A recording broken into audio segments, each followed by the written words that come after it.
கர்நாடக சட்டப்பேரவைக்கு ஒரே கட்டமாக மே 10ஆம் தேதி தேர்தல் நடைபெறும் என்று தலைமை தேர்தல் ஆணையர் ராஜீவ்குமார் அறிவித்துள்ளார். எனினும் ராகுல் காந்தி தகுதி நீக்கம் செய்யப்பட்டதால் காலியாக உள்ள வயநாடு தொகுதிக்கு இடைத்தேர்தலை தேர்தல் ஆணையம் அறிவிக்கவில்லை. உறுப்பினர்களை கொண்ட கர்நாடக சட்டப்பேரவையின் பதவிக்காலம் வரக்கூடிய மே மாதம் 24ஆம் தேதியுடன் நிறைவடைகிறது. இதையொட்டி பொது தேர்தலுக்கான அறிவிப்பை தேர்தல் ஆணையம் வெளியிட்டுள்ளது.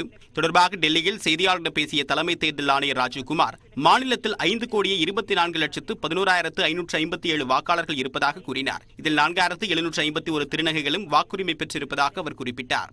மேலும் 80 வயதிற்கு மேற்பட்ட 12,15,000 வாக்காளர்கள் உள்ளனர். 18 முதல் 19 வயதுடைய முதல் முறை வாக்காளர்கள் 9,58,806 பேர் என்றும் தலைமை தேர்தல் ஆணையர் தெரிவித்தார். தேர்தலை ஒட்டி மாநிலம் முழுவதும் 58,282 வாக்குச்சாவடிகள் அமைக்கப்படும் என்று அறிவிக்கப்பட்டுள்ளது. இதில் 50% வாக்குச்சாவடிகள் கேமரா பதிவு மூலமாக கண்காணிக்கப்பட உள்ளன.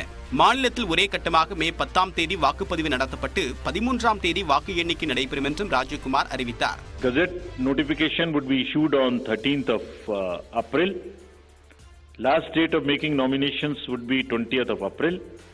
Date of scrutiny would be 21st April 2023. After that, the withdrawal of the candidature can be up to 24th of April.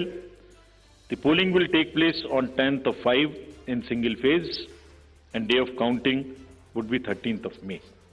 ஒவ்வொரு தொகுதியிலும் பெண்கள் மட்டுமே பணியாற்றக்கூடிய வகையிலும் மாற்றுத்திறனாளிகள் பணியாற்றும் வகையிலும் தலா ஒரு வாக்குப்பதிவு மையங்கள் அமைக்கப்பட உள்ளன. முதல் முறையாக மாவட்டத்தில் உள்ள இளம் பணியாளர்களை கொண்டு ஒவ்வொரு தொகுதிக்கும் தலா ஒரு வாக்குச்சாவடி அமைக்கப்படும் என்றும் தேர்தல் ஆணையம் அறிவித்துள்ளது. 80 வயதிற்கு மேற்பட்ட வாக்காளர்கள் வீடுகளிலிருந்தே வாக்களிக்க வழிவகை செய்யப்பட்டுள்ளது. கர்நாடக சட்டப்பேரவை தேர்தலுடன் சேர்த்து பஞ்சாபில் உள்ள ஜலந்தர் மக்களவை தொகுதிக்கும், ஒடிசாவின் ஜார்சுகுடா, உத்தரப்பிரதேசின் சான்பே, சுவார், மேகாலயாவின் ஷோகியாங் சட்டப்பேரவை தொகுதிகளுக்கும் மே 10ஆம் தேதி வாக்குப்பதிவு நடைபெறும் என்று தேர்தல் ஆணையம் அறிவித்துள்ளது. எனினும் ராகுல் காந்தி தகுதி நீக்கம் செய்யப்பட்டதால் காலியாக உள்ள வயநாடு மக்களவை தொகுதிக்கு இடைத்தேர்தல் அறிவிக்கப்படவில்லை. ராகுல் காந்திக்கு மேல்முறையீடு செய்வதற்கு 30 நாட்கள் அவகாசம் வழங்கப்பட்டிருப்பதால் பொறுத்திருந்து பார்க்கலாம் என்று ராஜீவ்குமார் கூறினார். And in this case, the trial court has given 30 days time for a judicial remedy, and therefore there is no hurry to do it before exhausting that particular remedy which the Honorable Trial Court has afforded. We'll take a call after that. தேர்தல் தேதி அறிவிக்கப்பட்டிருப்பதால் கர்நாடகாவில் நடத்தை விதிமுறைகள் உடனடியாக அமலுக்கு வந்துள்ளன. கர்நாடகாவில் மே மாதம் சட்டப்பேரவை தேர்தல் நடைபெற உள்ள நிலையில் அங்கு மும்முனை போட்டி நிலவுகிறது. கர்நாடகாவில் சட்டப்பேரவையின் ஆயுட்காலம் மே மாதம் 24ஆம் தேதி முடிவடைகிறது. அங்குள்ள 224 சட்டப்பேரவை தொகுதிகளில் பாஜக 119 உறுப்பினர்களையும், காங்கிரஸ் 69 உறுப்பினர்களையும், மதசார்பற்ற ஜனதா தளம் 29 உறுப்பினர்களையும் கொண்டுள்ளன. சட்டப்பேரவை தேர்தலில் ஆளும் பாரதிய ஜனதா கட்சிக்கும் பிரதான எதிர்க்கட்சியான காங்கிரசுக்கும் இடையே கடும் போட்டி நிலவுகிறது. மற்றொரு கட்சியான மதசார்பற்ற ஜனதா தளம் கிங் மேக்கராக உருவெடுக்கும் வாய்ப்பு உள்ளது. ஆளும் பாஜக 150 தொகுதிகளை குறிவைத்து காய் நகர்த்தி வருகிறது. எனினும் பெரும் அதிருப்திக்கு ஆளாகி இருக்கும் பசவராஜ் பொம்மை தேர்தலுக்கு தலைமையேற்க உள்ளது பாஜகவின் வெற்றியை கேள்விக்குறியாக்கும் என அரசியல் நிபுணர்கள் தெரிவிக்கின்றனர். லிங்காயத் கன்னடியர்களின் முகமாக பார்க்கப்படும் முன்னாள் முதலமைச்சர் எடியூரப்பா தேர்தலில் போட்டியிடாவிட்டாலும் முதன்மையான கொள்கை வகுப்பாளராக வலம் வருகிறார். மற்ற மாநிலங்களைப் போலவே கர்நாடகாவிலும் பிரதமர் மோடியே பிரதான வாக்கு சேகரிப்பாளராக இருப்பார் என கூறப்படுகிறது. பொம்மை ஆட்சி மீது உள்ள அதிருப்தியை மழுங்கடிக்க ஜாதி அரசியலை பாஜக கையில் எடுத்துள்ளது. அந்த வகையில் 30 ஆண்டு காலமாக இஸ்லாமியர்களுக்கு அளித்து வந்த 4% இடஒதுக்கீட்டை ரத்து செய்துவிட்டு லிங்காயத் மற்றும் ஒகிலிகருக்கு தலா 2% இடஒதுக்கீடு அளித்தது. இப்பிரச்சினை பெரும் சர்ச்சையை ஏற்படுத்தினாலும் கர்நாடகாவில் மீண்டும் பாஜகவை ஆட்சி அமைக்கும் என முதலமைச்சர் பசவராஜ் பொம்மை தெரிவித்துள்ளார். BJP is ever ready party with a strong organization right from booth level to the national level, and we have done a lot of abhiyans where the response of the people was tremendous, and both central government and state government, double engine government has done tremendous jobs in terms of infrastructure, in terms of benevolence to the farmers, workers, women, youths and SC, ST and OBCs. கர்நாடகாவில் மீண்டும் ஆட்சியை பிடிக்கும் நோக்கில் காங்கிரஸ் பரப்புரையை முடுக்கிவிட்டுள்ளது. இஸ்லாமியர்களின் வாக்குகளை அறுவடை செய்ய காத்திருக்கும் அக்கட்சி ஆட்சிக்கு வந்தால் 4% இடஒதுக்கீடு மீண்டும் வழங்கப்படும் என அறிவித்துள்ளது. 40% கமிஷன் என பொம்மை அரசை கடுமையாக விமர்சித்து வரும் காங்கிரஸ் கட்சியின் முதலமைச்சர் வேட்பாளராக சித்தராமையா முன்னிறுத்தப்பட்டுள்ளார். மற்றொரு தலைவரான DK சிவக்குமாருக்கும் அக்கட்சி முக்கியத்துவம் அளித்து வருகிறது. ராகுல் காந்தியின் தகுதி நீக்க பிரச்சனையையும் கர்நாடகாவில் முன்னெடுக்க காங்கிரஸ் முடிவெடுத்துள்ளது. அரசின் ஊழலால் பாதிக்கப்பட்டுள்ள மக்கள் தங்கள் கட்சிக்கு வாக்களிப்பார்கள் என காங்கிரஸ் நம்பிக்கை தெரிவித்துள்ளது. People of Karnataka are fed up of the 40% government. People of Karnataka are fed up of the BJP playing the caste politics. They're fed up of the caste cauldron being churned to suit only for the elections. Unemployment is at its highest. The cash for job scams have been hit. You know how it is in Karnataka. MLA के घर में तो 8-8 करोड़ मिल रहे हैं आजकल. So people are fed up. This time it's going to be Congress all the way. பாஜக மற்றும் காங்கிரஸ் கட்சிகளுக்கு பெரும்பான்மை கிடைக்காத பட்சத்தில் குமாரசாமி தலைமையிலான மதசார்பற்ற ஜனதா தளம் கிங் மேக்கராக உருவெடுக்கும். இரு கட்சிகளுக்கும் இடையே சமமான அணுகுமுறையை கொண்டுள்ள மதசார்பற்ற ஜனதா தளம் விவசாயிகள் பிரச்சினை, பிராந்திய முன்னேற்றம் மற்றும் சமூக நீதி ஆகியவற்றில் கவனம் செலுத்தி வருகிறது.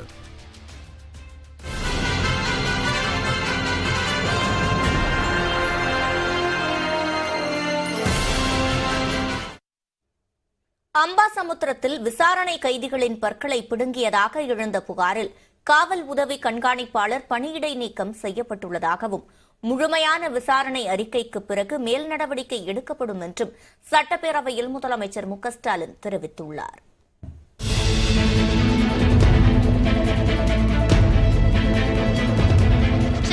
அதிமுக பெரம்பூர் பகுதி செயலாளர் இளங்கோவன் படுகொலை தொடர்பாக சட்டப்பேரவையில் எதிர்க்கட்சித் தலைவர் எடப்பாடி பழனிசாமி கவன ஈர்ப்பு தீர்மானத்தை கொண்டு வந்தார்.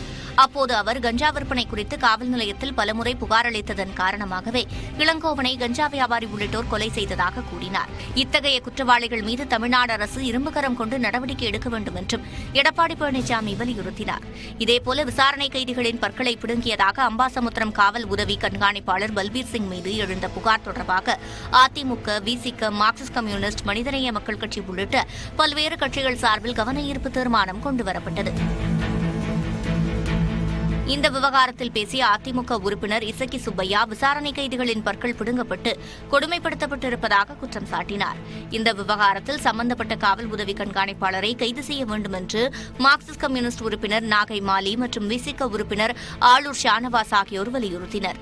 இதனைத் தொடர்ந்து விளக்கமளித்த முதலமைச்சர் மு.க. ஸ்டாலின் அதிமுக நிர்வாகி இளங்கோவன் முன்விரோதம் காரணமாகவே கொலை செய்யப்பட்டுள்ளதாக தெரிவித்தார். போதைப் பொருளுக்கு எதிராக இளங்கோவன் இருந்ததாக கூறப்படுவது குறித்து விசாரணையில் எதுவும் தெரியவரவில்லை என்றும் முதலமைச்சர் கூறினார். செம்பியம் காவல் நிலையத்தில் கொலை வழக்கு பதிவு செய்யப்பட்டு புலன் விசாரணை மேற்கொள்ளப்பட்டு விசாரணையில் கொலையுண்ட இளங்கோ 2 ஆண்டுகளுக்கு முன்பு சஞ்சய் என்பவரை பொதுவெளியில் வைத்து தாக்கியதாகவும் அந்த முன்விரோதம் காரணமாக சஞ்சய் இந்த கொலை திட்டத்தை தீட்டியுள்ளதும் தெரிய வந்தது. காவல்துறையினர் இரவோடு இரவாக 2 மணி நேரத்தில் வழக்கில் தொடர்புடைய சஞ்சய், கணேசன், கௌதம், வெங்கடேசன், அருண்குமார் ஆகிய 5 குற்றவாளிகளை கைது செய்துள்ளார்கள். மேலும் கொலை செய்யப்பட்ட இளங்கோ போதைப் பொருளுக்கு எதிராக இருந்ததாக சொல்லப்படுவது குறித்து விசாரணையில் இதுவரையில் தெரியவில்லை.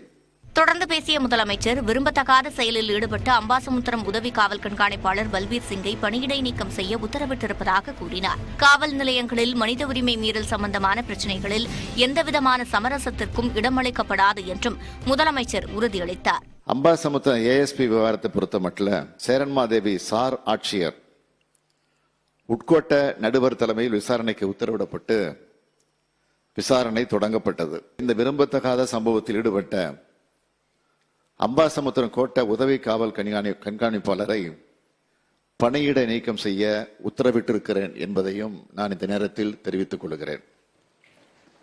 மேலும் முழுமையான விசாரணை அறிக்கை வந்தவுடன் இச்சம்பவத்தில் ஈடுபட்டவர்கள் மீது உரிய மேல் நடவடிக்கை எடுக்கப்படவும் என்பதை தாங்கள் வாயிலாக நான் உறுதியளிக்கிறேன். கடந்த 2019ஆம் ஆண்டு அதிமுக ஆட்சியில் 1670 கொலை சம்பவங்கள் நடைபெற்ற நிலையில் திமுக ஆட்சியில் 2022இல் 1596ஆக குறைந்திருப்பதாக முதலமைச்சர் குறிப்பிட்டார். இந்த ஆட்சியில் காவல்துறை சுதந்திரமாகவும் விரைவாகவும் செயல்பட்டு வருவதாகவும் மு.க. ஸ்டாலின் விளக்கமளித்தார். தமிழ்நாட்டில் கடந்த மாதம் 28ஆம் தேதி வரை 75,321 புலம்பெயர் தொழிலாளர்கள் பதிவு செய்துள்ளதாக தொழிலாளர் நலன் மற்றும் திறன் மேம்பாட்டுத்துறை தெரிவித்துள்ளது. மேலும் தனியார் துறை மூலம் வேலைவாய்ப்பு பெற்றோரின் எண்ணிக்கை இந்த ஆண்டு இறுதிக்குள் 2 லட்சமாக உயரும் என்று அமைச்சர் கணேசன் தெரிவித்துள்ளார். தமிழ்நாடு சட்டப்பேரவையில் தொழிலாளர் நலன் மற்றும் திறன் மேம்பாட்டுத்துறை மானிய கோரிக்கை மீதான விவாதம் புதன்கிழமை நடைபெற்றது. இது தொடர்பாக வெளியிடப்பட்டுள்ள கொள்கை விளக்க குறிப்பில் தொழிலாளர் துறையின் புலம்பெயர் தொழிலாளர்களுக்கான வலைத்தளத்தில் கடந்த மாதம் 28ஆம் தேதி வரை 75,321 தொழிலாளர்கள் பதிவு செய்ததாக தெரிவிக்கப்பட்டுள்ளது. திருப்பூர், ஸ்ரீபெரும்புதூர், கன்னியாகுமரி, வாணியம்பாடி, திண்டுக்கல், தூத்துக்குடி மற்றும் ராணிப்பேட்டை ஆகிய இடங்களில் தலா 100 படுக்கைகள் கொண்ட புதிய மருத்துவமனைகளை கட்ட தொழிலாளர் அரசு ஈட்டுறுதி கழகம் திட்டமிட்டுள்ளதாகவும் இதில் திருப்பூர், ஸ்ரீபெரும்புதூர், தூத்துக்குடி ஆகிய இடங்களில் பணிகள் துவங்கப்பட்டுள்ளதாகவும் தொழிலாளர் நலத்துறை தெரிவித்துள்ளது. இதனைத் தொடர்ந்து விவாதங்களுக்கு பதிலளித்த அமைச்சர் சி.வி. கணேசன், இதுவரை தனியார் துறைகளில் 1,42,804 பேருக்கு வேலை வாய்ப்பு பெற்று தரப்பட்டுள்ளதாகவும் இது இந்த ஆண்டு இறுதிக்குள் 2 லட்சமாக உயரும் என்றும் கூறினார். தமிழ்நாட்டில் புலம்பெயர் தொழிலாளர்கள் எந்தவித குறையுமின்றி பாதுகாப்புடன் மகிழ்ச்சியாக வாழ்ந்து வருவதாகவும் அமைச்சர் தெரிவித்தார். திமுக அரசு பொறுப்பேற்ற பின்னர் 461 குழந்தை தொழிலாளர்கள் மற்றும் 403 கொத்தடிமை தொழிலாளர்கள் மீட்கப்பட்டுள்ளதாக அமைச்சர் கூறினார்.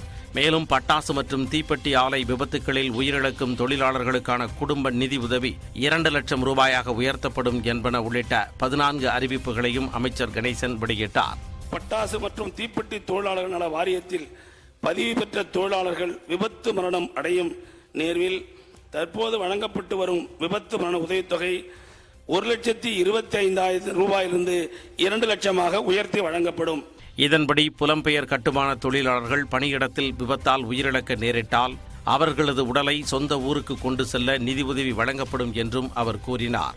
இதேபோன்று கட்டுமான தொழிலாளர்களின் குழந்தைகள் ஐஐடி, ஐஐஎம் மற்றும் மருத்துவ கல்லூரிகளில் சேர்ந்தால் ஆண்டுக்கு 50,000 ரூபாய் கல்வி உதவித்தொகை வழங்கப்படும் என்றும் 60 வயதிற்குட்பட்ட கட்டுமான தொழிலாளர்களுக்கு தீவிர நோய் பாதிப்பு நலத்திட்ட உதவித்தொகையாக ஆண்டுதோறும் 12,000 ரூபாய் வழங்கும் திட்டம் முதற்கட்டமாக 3 ஆண்டுகளுக்கு அறிமுகப்படுத்தப்படும் என்றும் தெரிவித்தார்.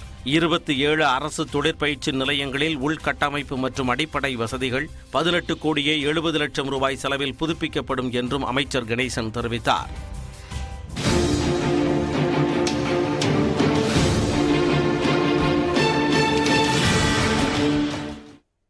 அதானி குழும விவகாரத்தை எழுப்பி எதிர்க்கட்சி உறுப்பினர்கள் அமளியில் ஈடுபட்டதால் நாடாளுமன்ற இரு அவைகளும் வரும் 3ஆம் தேதி வரை ஒத்திவைக்கப்பட்டன. நாடாளுமன்ற பட்ஜெட் கூட்டத்தொடரின் 2வது அமர்வு கடந்த 13ஆம் தேதி தொடங்கிய நிலையில் எதிர்க்கட்சிகள் மற்றும் ஆளுங்கட்சி உறுப்பினர்களின் அமளியால் தொடர்ந்து முடங்கி வருகிறது. நாடாளுமன்றத்தில் எவ்வாறு செயல்படுவது என்பது குறித்து மாநிலங்களவை எதிர்க்கட்சித் தலைவர் மல்லிகார்ஜுன கார்கே அலுவலகத்தில் எதிர்க்கட்சித் தலைவர்கள் ஆலோசனை நடத்தினர். நாடாளுமன்ற வளாகத்தில் உள்ள காங்கிரஸ் அலுவலகத்தில் காங்கிரஸ் எம்பிக்கள் ஆலோசனை கூட்டம் நடைபெற்றது. இதில் சோனியா காந்தி உள்ளிட்டோர் கலந்து கொண்டனர். இந்நிலையில் காலை 11 மணிக்கு நாடாளுமன்ற இரு அவைகளும் கூடின. அப்போது அதானி விவகாரம் குறித்து நாடாளுமன்ற கூட்டுக்குழு விசாரணைக்கு உத்தரவிடக் கோரி எதிர்க்கட்சி உறுப்பினர்கள் அமளியில் ஈடுபட்டனர். கருப்பு வண்ணத்தில் உடையணிந்து வந்த எதிர்க்கட்சி உறுப்பினர்கள் அவையின் மையப்பகுதியில் கூடி முழக்கம் எழுப்பினர். இதனால் மக்களவை 12 மணி வரையும், மாநிலங்களவை மதியம் 2 மணி வரையும் ஒத்திவைக்கப்பட்டன.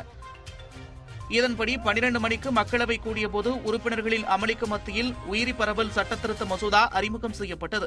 Chairperson, Madam, I seek a leave of the House to introduce the Forest Conservation Amendment 2023. இதனைத் தொடர்ந்து போட்டி சட்டத்திருத்த மசோதா பரிசீலனைக்கு எடுத்துக் கொள்ளப்பட்டது. விவாதம் எதுவுமின்றி மசோதா நிறைவேற்றப்பட்டது.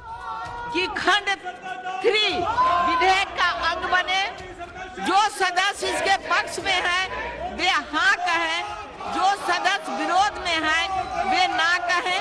பின்னர் அவையை வரும் 3ஆம் தேதி வரை ஒத்திவைப்பதாக அவையை நடத்தி வந்த ரமாதேவி அறிவித்தார். இந்நிலையில் மாநிலங்களவை மதியம் 2 மணிக்கு கூடிய நிலையில் எதிர்க்கட்சி உறுப்பினர்கள் அமளியால் வரும் 3ஆம் தேதி வரை ஒத்திவைக்கப்பட்டது. இதன்படி இந்த கூட்டத்தொடரில் 12 நாட்களும் நடவடிக்கைகள் தொடர்ந்து முடங்கி வருகின்றன.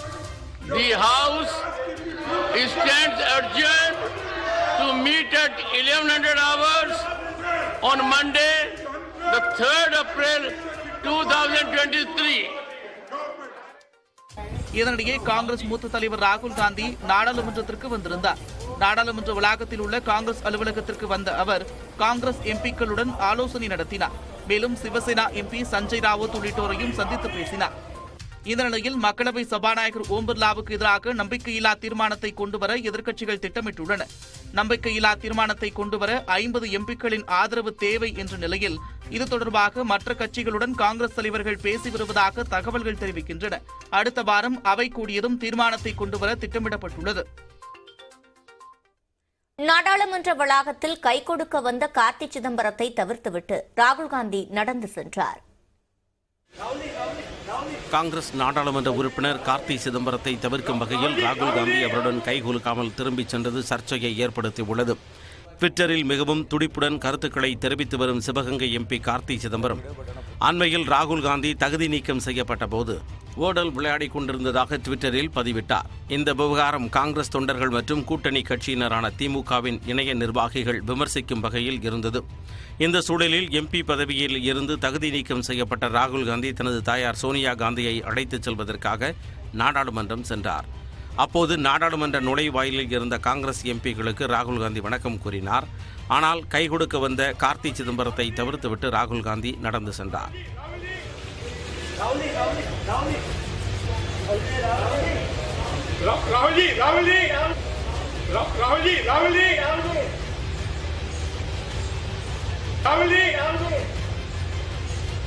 இதனால் பெரும் ஏமாற்றத்துடன் கார்த்தி சிதம்பரம் திரும்பிச் சென்றார். 8 திக்கும் இன்றில் மேலும் பல செய்திகளை பார்க்கலாம் சிறிய இடைவேளைக்கு பிறகு.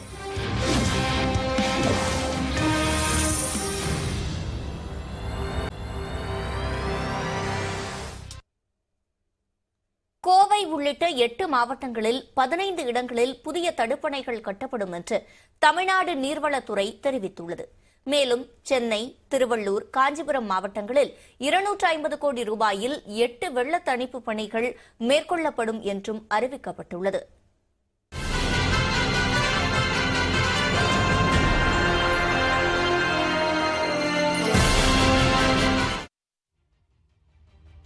தமிழ்நாடு சட்டப்பேரவையில் நீர்வளத்துறை மானிய கோரிக்கை மீதான விவாதம் புதன்கிழமை நடைபெற்றது. இதையொட்டி வெளியிடப்பட்ட கொள்கை விளக்க குறிப்பில் மேகதாதுவில் அணை கட்டக்கூடிய கர்நாடக அரசின் முயற்சியை தடுத்து தமிழ்நாடு மக்களின் நலனை உறுதிப்படுத்த தொடர் நடவடிக்கைகள் எடுக்கப்பட்டு வருவதாக தெரிவிக்கப்பட்டுள்ளது. இதேபோல் பாலாற்று நீரை நம்பி வாழும் வேலூர், ராணிப்பேட்டை, திருவண்ணாமலை, காஞ்சிபுரம் மற்றும் செங்கல்பட்டு மாவட்ட விவசாயிகளின் குடிநீர் தேவை மற்றும் பாசன தேவைகளை பாதுகாக்க தேவையான அனைத்து நடவடிக்கைகளையும் தமிழ்நாடு அரசு மேற்கொண்டு வருவதாகவும் தெரிவிக்கப்பட்டுள்ளது.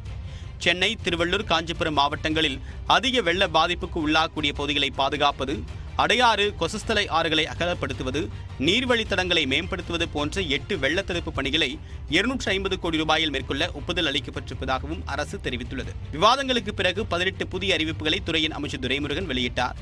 சென்னை மாநகராட்சி, காஞ்சிபுரம், திருவள்ளூர், செங்கல்பட்டு மாவட்ட பகுதிகளில் வடகிழக்கு பருவமழை காலத்தில் வெள்ள பாதிப்புகள் ஏற்படாமல் குறைக்க 20 கோடி ரூபாயில் பருவமழைக்கு முந்தைய பராமரிப்பு பணிகள் மேற்கொள்ளப்பட உள்ளது. போரூர், எருகம்பாக்கம், கொளப்பாக்கம், மணப்பாக்கம் பகுதிகளில் வெள்ள பாதிப்பை நிரந்தரமாக தடுக்க 88 கோடியில் பணிகள் மேற்கொள்ளப்பட உள்ளது. மாதவரம், ரெட்டேரியை குடிநீர் ஆதாரமாக மாற்ற 44 கோடி ரூபாயில் பணிகள் மேற்கொள்ளப்படும். வெள்ள பாதிப்புகளை தவிர்க்க செங்கல்பட்டு, திருவள்ளூர், சென்னை மாவட்டங்களில் 106 கோடியிலும், கடலூர், திருச்சி, மயிலாடுதுறை, விருதுநகர், திருநெல்வேலி மாவட்டங்களில் 58 கோடியே 45 லட்சம் ரூபாயிலும் பணிகள் மேற்கொள்ளப்பட உள்ளன. கோவை உள்ளிட்ட 8 மாவட்டங்களில் 15 இடங்களில் 70 கோடியே 75 லட்சம் ரூபாய் செலவில் புதிய தடுப்பணைகள் கட்டப்படும். 22 மாவட்டங்களில் உள்ள 123 கண்மாய்கள் புதுப்பிக்கப்படும். நாகை, தஞ்சை மாவட்டங்களில் கடல் நீர் உட்புகுவதை தடுக்க 13 கோடியே 50 லட்சம் ரூபாய் செலவில் கடைமடை கட்டமைப்புகளை உருவாக்கக்கூடிய பணிகள் மேற்கொள்ளப்பட உள்ளன. சென்னையில் உள்ள நீர்த்தேக்கங்களின் கதவுகளின் இயக்கம் தானியங்கி மயமாக்கப்படும் என்றும் நீர்வளத்துறை அமைச்சர் அறிவித்துள்ளார். கருணாநிதி காலம் முதல் திமுகவில் இருந்து வரும் தான் உதயநிதியின் மகன் காலத்திலும் அவருக்கு பக்கத்துணையாக இருப்பேன் என நீர்வளத்துறை அமைச்சர் துரைமுருகன் சட்டப்பேரவையில் உருக்கமாக கூறினார். நீண்ட நெடுங்காலம் எங்கள் கட்சியில் இருந்தவன் நான், இன்னும் இருக்க போகிறவன், என்றைக்காவது ஒரு நாள் மறைய போகிறவன். அந்த மறைந்து விட்ட அன்றைக்கு எனக்கென்று எடுக்கிற அந்த புதைக்குழிக்கு முதல் சமாதியில் ஒரு வரி எழுதினால் போதும், கோபாலபுரத்து விசுவாசி இங்கே உறங்குகிறான் என்று எழுதியிருந்தால் போதும். என் தலைவர் கலைஞருக்கு கோபாலபுரத்து விசுவாசியாகவே நான் வாழ்ந்தேன், இன்றைக்கு வாழ்ந்து கொண்டிருக்கிறேன். இன்னும் 100 ஆண்டுகளை கடந்து வாழ்ந்துகிட்டே இருப்பீங்க நிச்சயமா.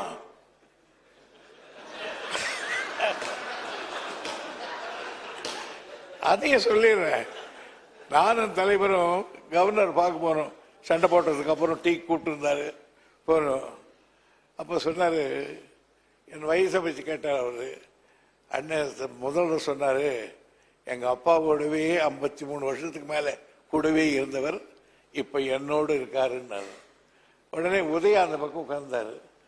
ஒரு சொன்ன உதயா கூட இருக்கிறார், உதயா கூட இப்போதான் இருக்காருன்னாரு. நான் சொன்னேன் கவர்னருக்கு, உதயாவுக்கு ஒரு பையன் இருக்கான், அவன் கூட நான் தான் இருப்பேன் அப்படின்னு சொன்னேன். அப்புறம் வாட் இஸ் யுவர் ஏஜ் அப்படின்னாரு. ஐ எம் நியரிங் 80 தான், but I am crossing 100 definitely அப்படின்னு சொன்னேன். அதையும் சொல்லி கொடுத்தோம் எங்கள் தலைவர் தான். முக்கிய செய்திகள் சிலவற்றை ஒரு நிமிட தொகுப்புகளாக பார்க்கலாம். சென்னை உதயம் திரையரங்கு உரிமையாளர்களில் ஒருவராக இருந்த மணி செக் மோசடி வழக்கில் கைது செய்யப்பட்டார்.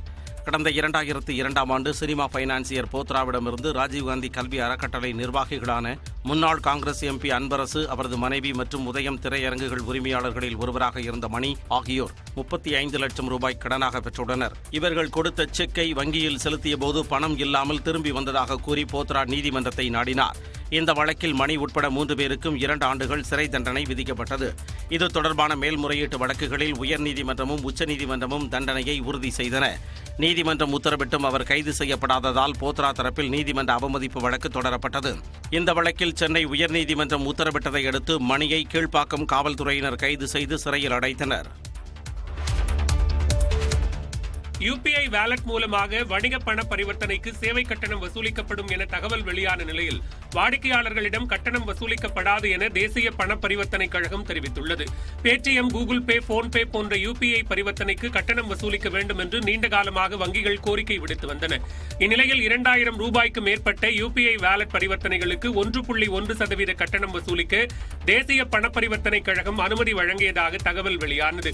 இதனால் ஏப்ரல் 1ஆம் தேதி முதல் யுபிஐ பரிவர்த்தனைகளுக்கு கட்டணம் வசூலிக்கப்படுமோ என பொதுமக்கள் மத்தியில் குழப்பம் ஏற்பட்டது. இதற்கு தேசிய பண பரிவர்த்தனை கழகம் விளக்கம் அளித்துள்ளது. இதுகுறித்து வெளியிட்டுள்ள அறிக்கையில், யுபிஐ இலவசமானது, வேகமானது, பாதுகாப்பானது, எளிதானது என்று தேசிய பண பரிவர்த்தனை கழகம் தெரிவித்துள்ளது. மேலும் பெரும்பாலும் வங்கிக் கணக்கில் இணைக்கப்பட்ட யுபிஐ பரிவர்த்தனைகளே பயன்படுத்தப்படுவதாகவும், மொத்த யுபிஐ பரிவர்த்தனைகளில் 99.9% பரிவர்த்தனைகள் வங்கிக் கணக்குடன் இணைக்கப்பட்டவை என்றும் தெரிவிக்கப்பட்டுள்ளது.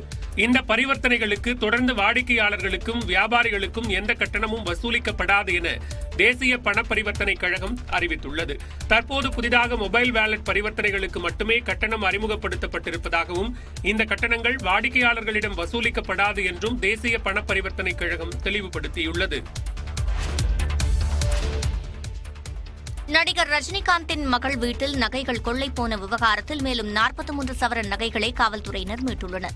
போயஸ் கார்டனில் உள்ள வீட்டில் வசித்து வரும் ஐஸ்வர்யா ரஜினிகாந்தின் வீட்டில் லாக்கரில் வைக்கப்பட்டிருந்த 60 சவரன் தங்க, வைர நகைகள் உள்ளிட்டவை காணாமல் போனதாக காவல் நிலையத்தில் புகார் அளிக்கப்பட்டது. போலீஸ் விசாரணையில் ஐஸ்வர்யா வீட்டில் வேலை பார்த்த வேலைக்கார பெண் ஈஸ்வரி, கார் டிரைவர் வெங்கடேசன் ஆகிய இருவரை கைது செய்து அவர்களிடமிருந்து 100 சவரன் தங்க நகை, 30 கிராம் வைர நகை, 1 கோடி ரூபாய் மதிப்புள்ள நில ஆவணங்கள் பறிமுதல் செய்யப்பட்டன. இந்நிலையில் நீதிமன்ற காவலில் இருந்த இருவரையும் போலீசார் 2 நாள் காவலில் எடுத்து விசாரித்தனர். அதில் மேலும் 43 சவரன் நகைகளை போலீசார் மீட்டுள்ளனர். இதனால் ஐஸ்வர்யா ரஜினிகாந்த் வீட்டில் திருடப்பட்ட நகைகள் மொத்தம் எவ்வளவு என்ற குழப்பம் ஏற்பட்டுள்ளதால் மற்ற நகைகளை மீட்கும் பணியில் போலீசார் தீவிரம் காட்டி வருகின்றனர்.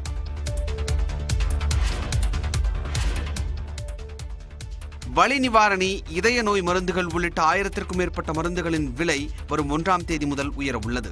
மூலப்பொருட்களின் விலை உயர்வு, உற்பத்தி செலவினம் அதிகரிப்பு உள்ளிட்ட பல்வேறு காரணங்களால் மருந்துகளின் விலையை அதிகரிக்க அனுமதிக்க வேண்டும் என்று மருந்து உற்பத்தி நிறுவனங்கள் கோரிக்கை விடுத்து வந்தன. அதனை ஏற்று சில அத்தியாவசிய மருந்துகளின் விலையை உயர்த்துவதற்கு அனுமதி அளிக்கப்பட்டது. அதன்படி மொத்த விற்பனை விலை குறியீடு அதிகரிப்பிற்கு ஏற்ப 1000க்கும் மேற்பட்ட மருந்துகளின் விலை 11% மேல் உயர உள்ளது. அந்த வகையில் வலி நிவாரணிகள், தொற்று எதிர்ப்பு மாத்திரைகள், இதய நோய் மருந்துகள் உள்ளிட்ட 384 அத்தியாவசிய மருந்துகள் உட்பட 1000க்கும் மேற்பட்ட மருந்துகளின் விலை வரும் 1ஆம் தேதி முதல் உயர்த்தப்பட உள்ளது. இதனால் காய்ச்சல், தொற்றுக்கள், தோல் நோய், உயர் இரத்த அழுத்தம், இரத்த சோகை மற்றும் இதய நோய்களுக்கு சிகிச்சை அளிக்க பயன்படுத்தப்படும் மருந்துகளின் விலை உயர உள்ளது. தமிழ்நாடு ஆசிரியர் தேர்வு வாரியம் நடத்திய தகுதி தேர்வு தாள் 2இல் 90% ஆசிரியர்கள் தேர்ச்சி பெறவில்லை என்ற அதிர்ச்சி தகவல் வெளியாகியுள்ளது. 2022ஆம் ஆண்டுக்கான ஆசிரியர் தகுதித் தேர்வின் முதல் தாள் தேர்வு கடந்த ஆண்டு அக்டோபர் மாதத்தில் நடைபெற்றது. 1,53,000 பேர் தேர்வு எழுதிய நிலையில் 21,543 பேர் மட்டுமே தேர்ச்சி பெற்றனர். தேர்ச்சி சதவீதம் 25 விழுக்காட்டுக்கும் கீழாக இருந்தது. இந்நிலையில் ஆசிரியர் தகுதி தேர்வு தாள் 2க்கான கணினி வழி தேர்வு கடந்த பிப்ரவரி 3ஆம் தேதி தொடங்கி 15ஆம் தேதி வரை நடைபெற்றது. 150 மதிப்பெண்களுக்கு நடத்தப்பட்ட தேர்வில் பங்கேற்க 4 லட்சம் பேர் விண்ணப்பித்த நிலையில் 2,54,000 பேர் மட்டுமே தேர்வு எழுதினர். தேர்வர்களின் சொந்த மாவட்டங்களை விட்டு பிற மாவட்டங்களில் தேர்வு மையம் ஒதுக்கப்பட்டதாக குற்றச்சாட்டு எழுந்ததால் சுமார் 1,50,000 லட்சம் பேர் தேர்வு எழுத வரவில்லை. ஆசிரியர் தகுதி தேர்வு தாள் 2க்கான முடிவுகளில் 20,000க்கும் குறைவானவர்களே தேர்ச்சி பெற்றிருப்பதாக தகவல் வெளியாகியுள்ளது. அதாவது தேர்வு எழுதிய 10% பட்டதாரி ஆசிரியர்கள் மட்டுமே தேர்ச்சி பெற்றிருப்பதாக தகவல் வெளியாகியுள்ளது. எனினும் இதுகுறித்த அதிகாரப்பூர்வ அறிவிப்பை ஆசிரியர் தேர்வு வாரியம் இன்னும் வெளியிடவில்லை. சென்னையில் ராமநவமி ஊர்வலத்தை மாற்றுப்பாதையில் நடத்த உயர்நீதிமன்றம் அனுமதி வழங்கியுள்ளது. ஸ்ரீராமர் அவதரித்த தினமான ராமநவமியை நாடு முழுவதும் பக்தர்கள் மார்ச் 30ஆம் தேதி கொண்டாடுகின்றனர். இதற்காக பல்வேறு இடங்களில் சிறப்பு நிகழ்ச்சிகள் நடத்த திட்டமிட்டுள்ள நிலையில் ராமநவமியையொட்டி சென்னை ஜார்ஜ் டவுன் முதல் பட்டாளம் வரை ஊர்வலம் நடத்த பாரத் இந்து முன்னணி என்ற அமைப்பு அனுமதி கோரியிருந்தது. காவல்துறை அனுமதி மறுத்ததை அடுத்து அந்த அமைப்பு சார்பில் சென்னை உயர்நீதிமன்றத்தில் மனு தாக்கல் செய்யப்பட்டது. இந்த மனு விசாரணைக்கு வந்தபோது குறிப்பிட்ட பகுதியில் பிற மதத்தினர் அதிகமாக வசிப்பதாக குறிப்பிட்ட காவல்துறை தரப்பு மத நல்லிணக்கத்திற்கு குந்தகம் ஏற்பட வாய்ப்பிருப்பதால் தடை விதிக்கப்பட்டதாக விளக்கமளித்தது. எனினும் ஊர்வலத்தை மாற்றுப்பாதையில் நடத்தலாம் என அனுமதி அளித்த உயர்நீதிமன்றம் மனுவை பரிசீலித்து முடிவெடுக்க காவல்துறைக்கு உத்தரவிட்டது.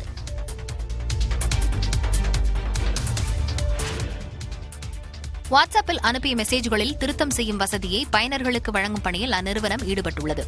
வாட்ஸ்அப் செயலியில் மெசேஜ்களை எடிட் செய்ய முடியாததால் அதனை அழித்துவிட்டு மீண்டும் அனுப்பும் நிலை உள்ளது. இந்நிலையில் பழைய மெசேஜ்களை அழிக்காமல் அதில் திருத்தம் செய்து அப்படியே பயன்படுத்தும் வகையில் புதிய வசதி உருவாக்கப்பட்டு வருகிறது. அதன்படி எடிட் செய்யப்பட்ட குறுந்தகவல் அனுப்பியவர் மற்றும் அதனை பெறுபவர் என இருவருக்கும் அப்டேட் ஆகிவிடும். புதிய அப்டேட் வாட்ஸ்அப்பின் புதிய வெர்ஷனில் மட்டுமே வழங்கப்பட உள்ள நிலையில் பீட்டா வெர்ஷனில் விரைவில் அனைவருக்கும் கிடைக்கும் என தெரிவிக்கப்பட்டுள்ளது. இது தவிர டெலிகிராமில் 60 நொடிகளுக்கு சிறிய வீடியோ நோட்களை அனுப்புவது போன்ற வசதியும் வாட்ஸ்அப்பில் இடம்பெற உள்ளது. பயனர்கள் வாட்ஸ்அப்பின் கேமரா பட்டனை கிளிக் செய்து வீடியோக்களை பதிவு செய்து அனுப்பலாம். வீட்டுக்கடன் செலுத்துவதில் சரியான கவனம் செலுத்தவில்லை என்றால் என்னென்ன பிரச்சினைகள் ஏற்படும் என்பதை இன்றைய நாணயம் பகுதியில் விளக்குகிறார் சிறப்பு செய்தியாளர் விஷ்ணுராஜ்.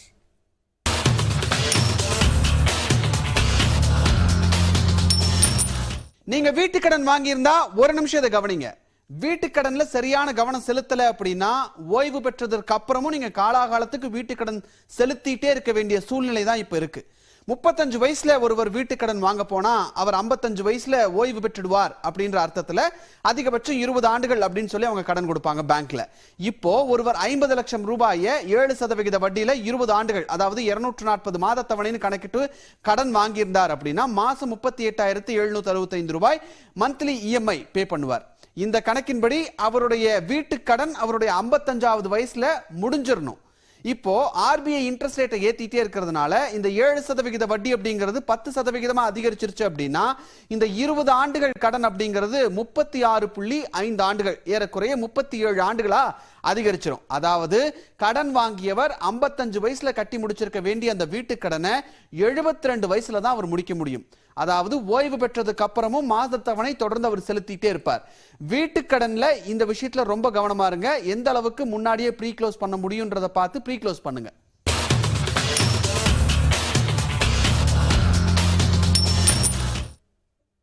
மேலும் செய்திகளை பார்க்கலாம் சிறிய இடைவேளைக்கு பிறகு.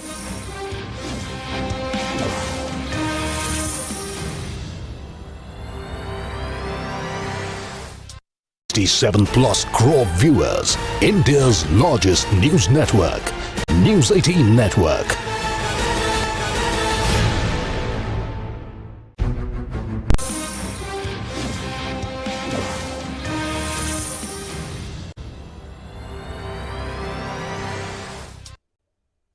பெண்களின் பாதுகாப்பு கருதி தமிழ்நாட்டில் அரசு போக்குவரத்து கழகங்கள் சார்பில் இயக்கப்படும் அனைத்து பேருந்துகளிலும் சிசிடிவி கேமராக்கள் பொருத்தப்படும் என்று போக்குவரத்துத்துறை அமைச்சர் சிவசங்கர் அறிவித்துள்ளார். விரைவு போக்குவரத்து கழக பேருந்துகளில் ஒரே மாதத்தில் 5 முறை முன்பதிவு செய்து பயணம் செய்யும் பயணிகளுக்கு கட்டண சலுகை வழங்கப்படும் என்றும் அவர் கூறியுள்ளார். தமிழ்நாடு சட்டப்பேரவையில் இயக்க ஊர்திகள் குறித்த சட்டங்கள், நிர்வாகங்கள் மற்றும் போக்குவரத்து துறை மானிய கோரிக்கை மீது விவாதம் நடைபெற்றது. இதையொட்டி வெளியிடப்பட்ட கொள்கை விளக்க குறிப்பில் தமிழ்நாட்டில் தற்போது 2500 பேருந்துகள் மற்றும் 66 பேருந்து பணிமனைகளில் கண்காணிப்பு கேமரா அடிப்படையிலான கண்காணிப்பு அமைப்பு இருப்பதாக தெரிவிக்கப்பட்டுள்ளது. தமிழ்நாட்டில் செயல்படும் 8 அரசு போக்குவரத்து கழகத்தின் அனைத்து பேருந்துகளிலும் உரிய காலத்தில் சிசிடிவி பொருத்துவது விரிவுபடுத்தப்படும் என்றும் அறிவிக்கப்பட்டுள்ளது. பேருந்துகளில் கட்டணமில்லா பயண திட்டத்தின் மூலமாக இதுவரை 256 கோடியே 66 லட்சம் பேர் பயணம் செய்திருப்பதாக தெரிவிக்கப்பட்டுள்ளது. இதைத் தொடர்ந்து உறுப்பினர்களின் விவாதங்களுக்கு பிறகு அமைச்சர் சிவசங்கர் பதிலளித்தார். அப்போது அவர் 18 புதிய அறிவிப்புகளை வெளியிட்டார். அரசு போக்குவரத்து கழக பணிமனைகளில் உணவகங்கள் நடத்த மகளிர் சுய உதவிக் குழுக்கள் முன்வந்தால் அவர்களுக்கு முன்னுரிமை அளிக்கப்படும் என்று அமைச்சர் அறிவித்தார். அரசு விரைவு போக்குவரத்து கழக பேருந்துகளில் பெண்களுக்கு 4 இருக்கைகள் ஒதுக்கப்படும். பெரம்பலூர் மாவட்டம் குன்னம் நகரில் 3 கோடியே 55 லட்சம் ரூபாய் செலவில் புதிய பேருந்து பணிமனை அமைக்கப்படும். 10 கோடியே 76 லட்சம் ரூபாய் செலவில் ஆவடி பேருந்து பணிமனை, பேருந்து நிலையம் ஆகியவை மேம்படுத்தப்படும். அரசு விரைவு போக்குவரத்து கழக பேருந்துகளில் ஒரே மாதத்தில் 5 முறைக்கு மேல் முன்பதிவு செய்து பயணம் செய்யக்கூடிய பயணிகளுக்கு அதற்கு அடுத்த பயணங்களுக்கு 50% கட்டண சலுகை வழங்கப்படும் என்று அமைச்சர் கூறினார். தமிழ்நாட்டில் உள்ள 20 வட்டார போக்குவரத்து அலுவலகத்தில் சோதனை அடிப்படையில் கணினிமயமாக்கப்பட்ட தேர்வுத்தளம் அமைக்கப்படும். சாலை விபத்தில் காயமடைந்தவர்களுக்கு உதவுவோருக்கு மத்திய அரசு வழங்கக்கூடிய 5000 ரூபாய் நிதி உதவியுடன் மாநில அரசின் பங்களிப்பாக சாலை பாதுகாப்பு நிதியிலிருந்து 5000 ரூபாய் வழங்கப்படும் என்றும் அறிவிக்கப்பட்டுள்ளது. ஆதார் அட்டைகளை அடையாள ஆவணமாக பயன்படுத்தி வட்டார போக்குவரத்து அலுவலகத்திற்கு வராமலேயே சேவைகளை பெற நடவடிக்கை எடுக்கப்பட உள்ளது. இதன்படி ஓட்டுநர் உரிமம் மற்றும் வாகன பதிவு தொடர்பான 42 சேவைகளை இணையதளம் மூலமாக மக்கள் பெற்றுக் கொள்ளலாம் என்று அமைச்சர் சிவசங்கர் அறிவித்தார். தனியாக தேர்வு வாரியத்தை ஏற்படுத்தாத வரை ஆவின் மற்றும் கூட்டுறவு சங்கங்களில் புதிதாக ஆட்களை நியமிக்க கூடாது என உயர்நீதிமன்ற மதுரை கிளை உத்தரவிட்டுள்ளது. ஆவின் நிறுவனத்தில் விதிகளை மீறி நேரடியாக நியமனம் செய்யப்பட்டதால் பணியிலிருந்து நீக்கப்பட்ட 41 பேர் மீண்டும் பணி வழங்க கோரி உயர்நீதிமன்ற மதுரை கிளையில் மனு தாக்கல் செய்தனர். இந்த வழக்கு விசாரணையின் முடிவில் அனைத்து மனுக்களையும் தள்ளுபடி செய்து நீதிபதி தண்டபாணி உத்தரவிட்டார். பணி நியமனம் செய்த மீன்வளத்துறை மற்றும் பால்வளத்துறை ஆணையர், கூட்டுறவு சங்கங்களின் பொது மேலாளர்கள் மீது ஒழுங்கு நடவடிக்கை எடுக்கவும் நீதிபதி பரிந்துரைத்தார். 3 மாதங்களுக்குள் ஆவின் மற்றும் கூட்டுறவு பணியாளர் தேர்வு வாரியத்தை ஏற்படுத்த வேண்டும் எனவும் அதுவரை ஆட்சேர்ப்பு நடவடிக்கைகளை மேற்கொள்ளக்கூடாது எனவும் நீதிபதி உத்தரவிட்டார்.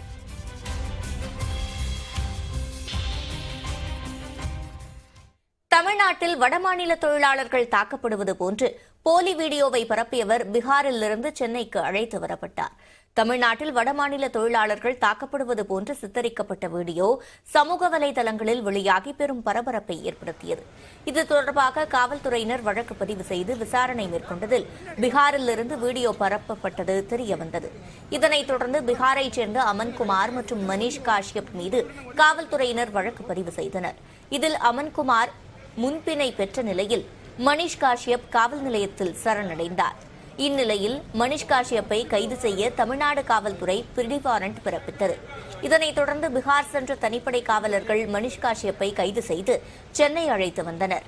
அவரை மதுரை நீதிமன்றத்தில் ஆஜர்படுத்த உள்ளதாக காவல்துறை தரப்பில் கூறப்பட்டுள்ளது. மேலும் போலி வீடியோ குறித்து மணீஷ் காஷ்யப்பிடம் தீவிர விசாரணை நடத்த காவல்துறையினர் திட்டமிட்டுள்ளனர். மதுரை மெட்ரோ ரயில் திட்டத்திற்கு விரிவான அறிக்கை தயாரிப்பதற்கான ஒப்பந்தம் கையெழுத்தாகியுள்ளது. சென்னை மெட்ரோ ரயில் திட்டத்தை தொடர்ந்து மதுரை நகரிலும் மெட்ரோ ரயில் திட்டம் செயல்படுத்தப்பட உள்ளது. இதற்கான விரிவான திட்ட அறிக்கையை தயாரிக்குமாறு சென்னை மெட்ரோ ரயில் நிறுவனத்தை தமிழக அரசு கேட்டுக் கொண்டது. அதன்படி மதுரை மெட்ரோ ரயில் திட்டத்திற்கு விரிவான திட்ட அறிக்கை தயாரிப்பதற்கான ஒப்பந்தத்தை RV Associates architects engineers and consultants private நிறுவனத்திற்கு வழங்கப்பட்டுள்ளது. இந்நிலையில் அந்த நிறுவனத்தின் நிர்வாகிகள் மற்றும் சென்னை மெட்ரோ ரயில் நிறுவன இயக்குநர் உள்ளிட்டோர் பங்கேற்ற ஆலோசனைக் கூட்டம் சென்னையில் நடைபெற்றது. மதுரை மெட்ரோ ரயில் திட்டத்திற்கான விரிவான அறிக்கையை 75 நாட்களுக்குள் தயாரித்து அளிக்க மெட்ரோ நிர்வாகம் வலியுறுத்தியுள்ளது. விரைவில் மதுரையில் இதில் தொடர்புடையோர் கூட்டம் நடைபெற உள்ளதாகவும் தெரிவிக்கப்பட்டுள்ளது. ஆவின் தயிர் பாக்கெட்டில் ஹிந்தி திணிப்பு சற்றே எழுந்துள்ள நிலையில் குழந்தையை கிள்ளிவிட்டு சீண்டி பார்க்கும் நயவஞ்சக எண்ணம் வேண்டாம் என்று மத்திய அரசுக்கு முதலமைச்சர் மு க ஸ்டாலின் கடும் கண்டனம் தெரிவித்துள்ளார். தமிழ்நாட்டின் ஆவின் மற்றும் கர்நாடகாவின் நந்தினி உள்ளிட்ட பால் உற்பத்தியாளர் கூட்டமைப்புகளுக்கு இந்திய உணவு பாதுகாப்பு மற்றும் தர ஆணையம் கடிதம் அனுப்பியது. அதில் ஆவின் மற்றும் கர்நாடகாவின் நந்தினி நிறுவனங்களின் தயிர் பாக்கெட்டுகளின் மீது ஹிந்தியில் தஹி என பெரிய எழுத்திலும், அதைத் தொடர்ந்து அடைப்புக்குறிக்குள் தமிழில் தயிர் மற்றும் கன்னடத்தில் முசரு என்றும் குறிப்பிட வேண்டும் என தெரிவித்திருந்தது. இந்த விவகாரம் இரு மாநிலங்களிலும் சர்ச்சையானது. மத்திய அரசின் இந்த முடிவுக்கு கன்னட அமைப்புகள் சார்பில் உடனடியாக கண்டனம் தெரிவிக்கப்பட்டது. தமிழகத்திலும் பாமக நிறுவனர் ராமதாஸ் கண்டனம் தெரிவித்திருந்தார். இந்நிலையில் விளக்கமளித்த பால்வளத்துறை அமைச்சர் நாசர், ஹிந்தியை மறைமுகமாக திணிக்கும் முயற்சி என்பதால் ஆவின் நிர்வாகம் இந்த உத்தரவை பின்பற்றாது என திட்டவட்டமாக தெரிவித்தார். இதனைத் தொடர்ந்து டுவிட்டரில் காட்டமாக பதிவிட்டுள்ள முதலமைச்சர் மு க ஸ்டாலின், எங்கள் தாய்மொழியை தள்ளி வைக்கச் சொல்லும் மத்திய அரசே, மக்களின் உணர்வுகளை மதியுங்கள் மற்றும் ஹிந்தி திணிப்பை கைவிடுங்கள் என்று கூறியுள்ளார். குழந்தையை கிள்ளிவிட்டு சீண்டி பார்க்கும் நயவஞ்சக எண்ணம் யாருக்கும் வேண்டாம் என்றும், தொட்டிலை ஆட்டும் முன்னர் தொலைந்து விடுவீர்கள் என்றும் மு க ஸ்டாலின் எச்சரித்துள்ளார். திருவள்ளூர் மாவட்டம் பட்டாபிராம் அருகே ஸ்டெராய்டு மருந்துகளை அதிகம் எடுத்துக் கொண்டதால் உடற்பயிற்சி கூட பயிற்சியாளர் ரத்த வாந்தி எடுத்து உயிரிழந்தது சோகத்தை ஏற்படுத்தியுள்ளது. திருவள்ளூர் மாவட்டம் பூந்தமல்லி அருகே உள்ள நெமிலிச்சேரியைச் சேர்ந்தவர் அன்பழகன். இவரது 25 வயது மகன் சபரிமுத்து என்கிற ஆகாஷ் நடுக்குத்தகையில் உள்ள உடற்பயிற்சி கூடத்தில் பயிற்சியாளராக பணியாற்றி வந்துள்ளார். மாவட்ட அளவிலான போட்டிகளில் வெற்றிகளை குவித்த ஆகாஷ் மார்ச் மாதம் 26ஆம் தேதி நடைபெற இருந்த மாநில அளவிலான போட்டியில் பங்கேற்க கடும் உடற்பயிற்சிகளை மேற்கொண்டு வந்துள்ளார். மேலும் அதிக அளவில் ஸ்டெராய்டு மருந்துகளை எடுத்துக் கொண்டதாகவும் கூறப்படுகிறது. இந்நிலையில் கடந்த 22ஆம் தேதி ஆகாஷுக்கு இரத்த வாந்தி ஏற்பட்டுள்ளது. இதனையடுத்து உறவினர்கள் அவரை உடனடியாக காஞ்சிபுரம் மாவட்டத்தில் உள்ள தண்டலம் பகுதியில் உள்ள பிரபலமான தனியார் மருத்துவமனையில் சேர்த்தனர். மருத்துவ பரிசோதனையில் ஆகாஷின் 2 சிறுநீரகங்களும் செயலிழந்திருப்பதாக மருத்துவர்கள் கூறியுள்ளனர். ஆபத்தான நிலையில் அவசர சிகிச்சை பிரிவில் அனுமதிக்கப்பட்ட ஆகாஷுக்கு தீவிர சிகிச்சை அளித்து வந்துள்ளனர். கடந்த ஒரு வாரமாக மருத்துவர்கள் தீவிர கண்காணிப்பில் வைத்திருந்த நிலையில் சிகிச்சை பலனின்றி இன்று அதிகாலையில் ஆகாஷ் உயிரிழந்தார். கடும் உடற்பயிற்சியுடன் கட்டுடலை கொண்டுவர அதிக அளவில் ஸ்டெராய்டு மருந்துகளை எடுத்துக் கொண்டதே மரணத்திற்கு காரணம் என்று கூறப்படுகிறது. உடற்பயிற்சி கூட பயிற்சியாளரின் மரணம் குறித்து காவல்துறையினர் விசாரணை மேற்கொண்டு வருகின்றனர். இதேபோன்று கடந்த மாதம் கடலூர் மாவட்டத்தில் நடைபெற்ற ஆனழகன் போட்டியில் பங்கேற்ற சேலம் மாவட்டம் கொல்லப்பட்டையை சேர்ந்த வீரர் ஹரிஹரன் மயங்கி விழுந்து உயிரிழந்தார். இதனைத் தொடர்ந்து தற்போது ஆகாஷின் மரணம் அவருடைய குடும்பத்தினரை சோகத்தில் ஆழ்த்தியுள்ளது. மேலும் செய்திகளை பார்க்கலாம் சிறிய இடைவேளைக்கு பிறகு.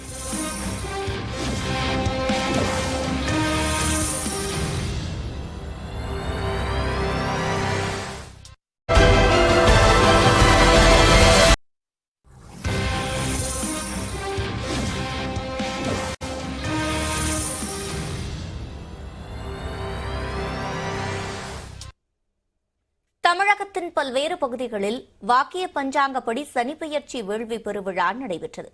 தூத்துக்குடி மாவட்டம் சிப்பிப்பாறை சங்கடம் தீர்க்கும் சனீஸ்வர பகவான் ஆலயத்தில் சனீஸ்வர பகவானுக்கு சிறப்பு அபிஷேகம் மற்றும் அலங்கார தீபாராதனை நடைபெற்றது.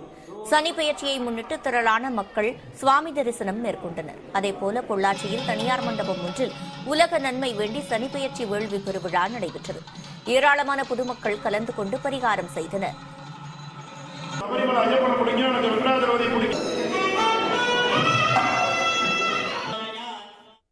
நிதி வழங்குவதில் மேற்குவங்கத்திற்கு மத்திய அரசு பாரபட்சம் காட்டுவதாக குற்றம் சாட்டி அம்மாநில முதலமைச்சர் மமதா பானர்ஜி தர்ணா போராட்டத்தை தொடங்கியுள்ளார்.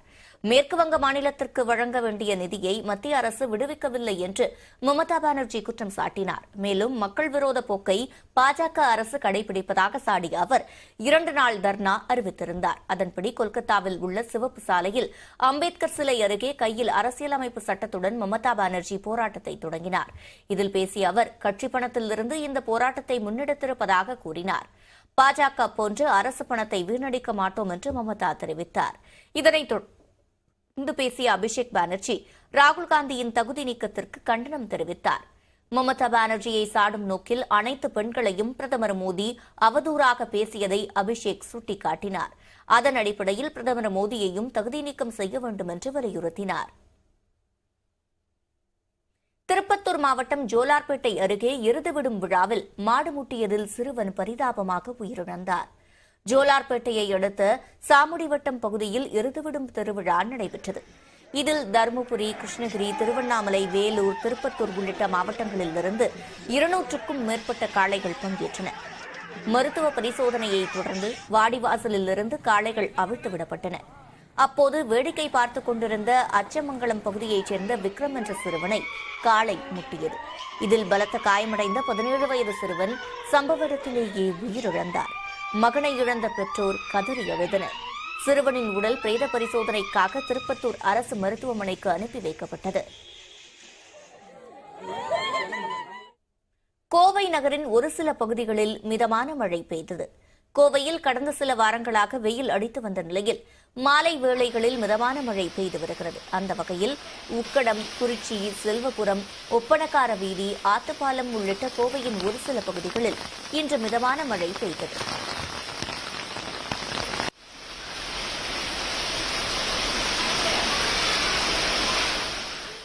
மழையால் இதமான காற்று வீசுவதால் வாகன ஓட்டிகள் மற்றும் பொதுமக்கள் மகிழ்ச்சியடைந்துள்ளனர். மதுபோதையில் நண்பர்களுடன் சேர்ந்து தகராறில் ஈடுபட்ட இளைஞர்கள் போலீசாரின் முகத்தில் சிகரெட் புகையை ஊதிய சம்பவம் பரபரப்பை ஏற்படுத்தியுள்ளது. சென்னை கே நகர் புறநகர் மருத்துவமனை அருகே உதவி ஆய்வாளர் முனுசாமி தலைமையில் போலீசார் வாகன தணிக்கையில் ஈடுபட்டிருந்தனர். அப்போது அதே பகுதியில் 3 பேர் காரில் அமர்ந்து மது அருந்திக் கொண்டு பொதுமக்களுக்கு இடையூறு செய்வதாக தகவல் கிடைத்தது. அதன் அடிப்படையில் சம்பவ இடத்திற்கு சென்ற போலீசார் இளைஞர்களிடம் விசாரணை நடத்தியபோது அதில் ஒருவர் காவல் உதவி ஆய்வாளர் முனுசாமியை உரிமையில் பேசியதுடன் முகத்திற்கு நேராக சிகரெட் புகையை ஊதியுள்ளார். இதனால் ஆத்திரமடைந்த காவல் உதவி ஆய்வாளர் இளைஞரை பிடித்து கீழே தள்ளினார். அப்போது மீண்டும் தகாத வார்த்தையில் திட்டிய இளைஞர் போலீசாருடன் தகராறில் ஈடுபட்டார்.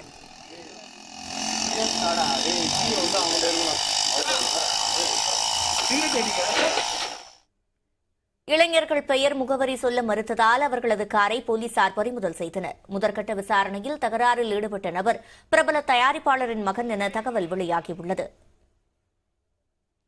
பாகிஸ்தானில் கடுமையான உணவு தட்டுப்பாடு நிலவுவதால் அத்தியாவசிய பொருட்களுக்கு பொதுமக்கள் அடித்துக் கொள்ளும் நிலை ஏற்பட்டுள்ளது. இலங்கையை தொடர்ந்து பாகிஸ்தானும் கடுமையான நிதி நெருக்கடியில் சிக்கி தவித்து வருகிறது.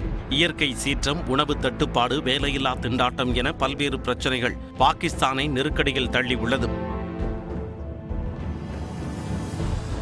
மக்களின் அன்றாட வாழ்க்கைக்கு தேவைப்படும் அத்தியாவசிய பொருட்கள் விலை கடுமையாக ஏறி உள்ளது. அங்கு 1 கிலோ அரிசி 350 ரூபாயாக அதிகரித்துள்ளது. ஆரஞ்சு, ஆப்பிள் உள்ளிட்ட பழங்களின் விலையும் கிலோவிற்கு 400 ரூபாயாக உயர்ந்துள்ளது. இதேபோல் இறைச்சி வகைகளின் விலையில் விண்ணை முட்டுகிறது. பாகிஸ்தான் மக்களின் பிரதான உணவான கோதுமைக்கு கடும் தட்டுப்பாடு நிலவுகிறது. இதனால் மானிய விலையில் பொதுமக்களுக்கு அரசு கோதுமை மாவு வழங்கும் திட்டத்தை தொடங்கியுள்ளது. அரசு அமைத்துள்ள மையங்களில் கோதுமை மாவு வாங்க மக்கள் கூட்டம் அலை மோதுகிறது. கூட்ட நெரிசலால் அண்மையில் உயிரிழப்புகளும் ஏற்பட்டன.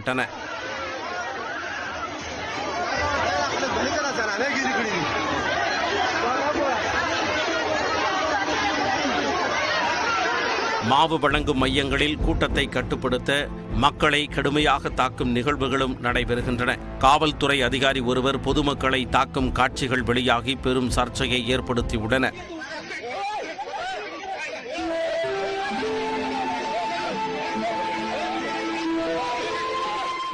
அந்நிய செலாவணி இருப்பு மிகவும் குறைந்துள்ளதால் பெட்ரோல், எரிவாயு உள்ளிட்ட பொருட்களின் இறக்குமதியும் கடுமையாக பாதிக்கப்பட்டுள்ளது. அதிகமான கடன்களை வாங்கியே தனது நிதிநிலையை சரி செய்ததால் கடன் அளவும் அதிகரித்துள்ளது. பாகிஸ்தான் வரலாற்றில் இதுவரை இல்லாத நிகழ்வாக இராணுவத்திலும் உணவு தட்டுப்பாடு ஏற்பட்டுள்ளது. இதனால் இராணுவ வீரர்களுக்கு ஒரு நாளைக்கு 2 வேளை உணவு கூட சரியான முறையில் கிடைக்கவில்லை என்று கூறப்படுகிறது. பாகிஸ்தான் உடனடியாக செயல்படாவிட்டால் பொருளாதார மந்தநிலை ஏற்படும் என கடந்த வாரம் உலக வங்கி எச்சரித்திருந்தது.